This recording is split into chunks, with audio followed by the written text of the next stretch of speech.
আজকে যে কাজটি আপনাদেরকে দেখাচ্ছি এটা হচ্ছে একটা ইনফ্রারেড চুলা। আসুন কি কাজ করতেছি আপনারা পাশে থেকে শিখে নিন, কাজে লাগবে। পাশে থাকুন। দেখেন আজকে যে কাজটি করতেছি এটা হচ্ছে একটা ইনফ্রারেড চুলা। ইনফ্রারেড চুলা কেন নাম রাখা হইলো? দেখেন এখানে ইনফ্রারেড এলইডি আছে, যেটা হাতের স্পর্শ আসলেই যেই এলইডিটা থেকে যে ইনফ্রারেড রশ্মি বের হয় এটা আবার হাতে লেগে ফিডব্যাক করে। এই প্রক্রিয়াকে কাজে লাগিয়ে সে কি কাজ করে থাকে। এখানে একটা আইসি আছে, ঠিক আছে? মানে প্রোগ্রাম আইসি, ওই আইসির মাধ্যমে কাজগুলো করে। যাই হোক ওইটা বড় কথা না। মূলত হচ্ছে ইনফ্রারেড চুলা আর একটা আছে ইন্ডাকশন চুলা।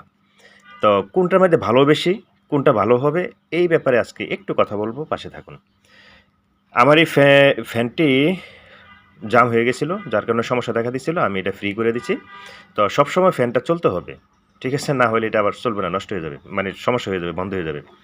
তো মূল কথা হচ্ছে ইনফ্রারেড চুলা আর ইন্ডাকশন চুলার মধ্যে পার্থক্যটা আমি বলে দিচ্ছি। ইনফ্রারেড চুলাতে বিদ্যুৎ বিল বেশি আসবে এবং এটার সুবিধা হচ্ছে বিদ্যুৎ বিল একটু বেশি আসবে ইন্ডাকশন চুলা থেকে, আর ইন্ডাকশন চুলাতে বিদ্যুৎ বিল কম আসবে। একটা পার্থক্য চলে গেল। দ্বিতীয় পার্থক্যটা হচ্ছে আর ইনফ্রারেড চুলাতে যে কোনো পাতিল বসানো যায়, ঠিক আছে? অ্যালুমিনিয়ামের যে কোনো পাতিল বা এই আমরা স্টিলের এসএসের যে কোনো পাতিল বসাইলে কি এটা হিটে গরম হচ্ছে। আর ইন্ডাকশন চুলার মধ্যে হবে না। ইন্ডাকশন চুলার মধ্যে নির্দিষ্ট পাতিল বসাতে হবে, ঠিক আছে? এই অসুবিধাটা হচ্ছে এটা। এটার মধ্যে সব ধরনের পাতিল আপনি বসাতে পারেন। এই সুবিধার জন্য সবাই এটা মূলত কিনে থাকে। আর বিদ্যুৎ বিলটা সামান্য একটু বেশ কম আছে। ইন্ডাকশন থেকে এটার ইনফ্রারেডের একটু বিদ্যুৎ বিল বেশি হবে। তো আশা করি প্রিয় বন্ধুরা আমি মূল যে ২ টা পার্থক্য, বড় যে ২ টা পার্থক্য এটা বলে দিলাম। আর বিদ্যুৎ বিল নিয়ে যদি চিন্তা করেন তাহলে এইসব চুলাতে আর রান্না করা যাবে না, ঠিক আছে? কারণ সবাই সুবিধা খুঁজে।